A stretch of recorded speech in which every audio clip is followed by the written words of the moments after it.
A scandal of epic proportions in Minnesota where dozens of residents in the Somali community have been charged with defrauding the state's welfare program, stealing more than $1 billion taxpayer dollars. It is an investigation that spans several years, with the FBI under the Biden administration raiding organizations and uncovering multiple government fraud schemes. Joining us this morning to discuss this, as well as the investigation against the Afghan National Guard shooting suspect, is retired FBI Special Agent in Charge and former head of the Chicago PD, Jody Weis. Great to see you, sir.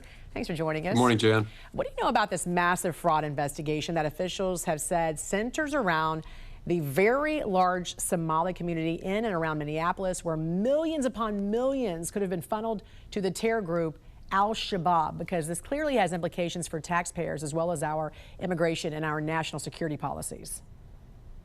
Yeah, Jan, this is just so disgusting. You think about it, all these shell companies have been put together for services that are literally non-existent, and they sounded legitimate, feeding hungry children, autism, housing, but they were just non-existing services, and billions have gone back in fraud. But the worst thing about this, a large percentage of that has gone to Al-Shabaab, a terrorist group that kills Americans.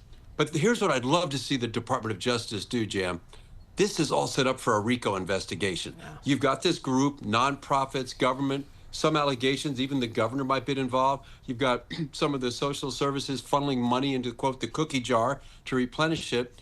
And then you've got this pattern that's been going on for years, money laundering, bribery. So if this was a street gang, Jan, in Chicago, this would be a slam dunk RICO case. So I really, really hope that this is how it turns out. And do you find it disturbing that this has been going on at least since 2022, when the Biden administration's FBI began raiding these organizations? I mean, some 75 defendants were indicted back then associated with this Somali charitable group for stealing taxpayer dollars. If the feds were well aware this was happening and yet thought the governor of that state would still be a good running mate for Kamala Harris, I mean, how disturbing is this? Oh, it's shocking. But, Eric Holder supposedly did the vetting for Waltz, a former attorney general. But you have to ask yourself, Jan, maybe this wasn't really a big deal. What does all this go for in some of these communities? You're buying votes. So until you're caught, maybe this is something that didn't come up on the radar. But it's amazing that the Department of Justice, looking into this, could not identify this and tell the presidential candidate, this is not a good fit. No, especially when you're talking about upward of $1 billion. I mean, this is a lot of money. Yeah.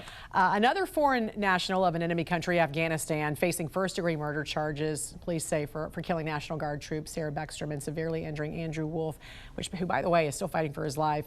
Walk us through what law enforcement is doing right now in their investigation following that horrific attack. Well, Jan, right now, we don't know what the motive is. We don't really know why he did this.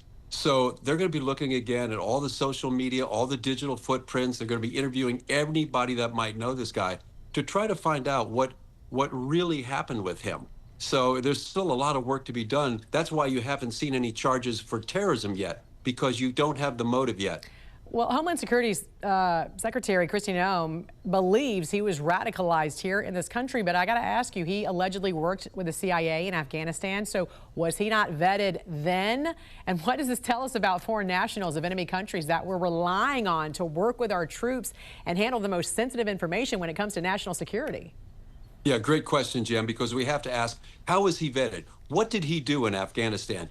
He was literally a paid mercenary. He got a list of people and locations to go hit. He's in the 0 unit. They went in and they killed people. So what could possibly go wrong when you bring literally a paid assassin on a belief system that is totally foreign to the United States? You bring him to the United States, and we're asking him to assimilate into our culture. What could possibly go wrong with this? But it's different vetting from someone that is basically, can you go out and kill people for us, as compared to coming in and being a productive member of our society.